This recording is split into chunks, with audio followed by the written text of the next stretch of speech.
सर्वात प्रथम तर BSTच्या पतपेढीची निवडणूक कालच संपन्न झाली. सकाळी 4 वाजता त्याचा निकाल लागला.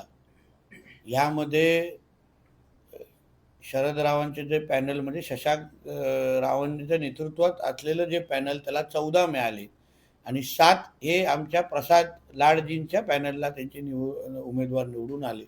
यासाठी मी शशांकरावजी असतील आणि आमचे प्रसाद लाडजी असतील या सगळ्या जणांना मी मनापासून अभिनंदन करतो.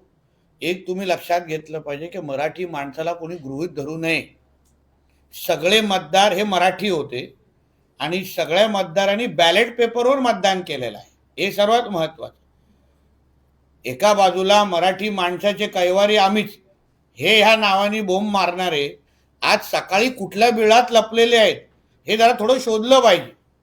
ह्यांचाच बुरखा टराटरा मराठी माणसांनी आणि हिंदू लोकांनी फाडलेला आहे.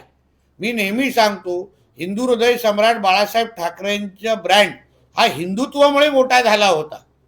आज जेव्हा मराठी माणसाला हिंदू समाजाला कळलेला आहे की आज हा जो ठाकरे ब्रँड आहे तो काय हिंदुत्वाशी त्याचा लेना देणं नाहीये, ते जिहाद्यांचे मुखपत्र मोठ्या प्रमाणामध्ये झालेलं आहे.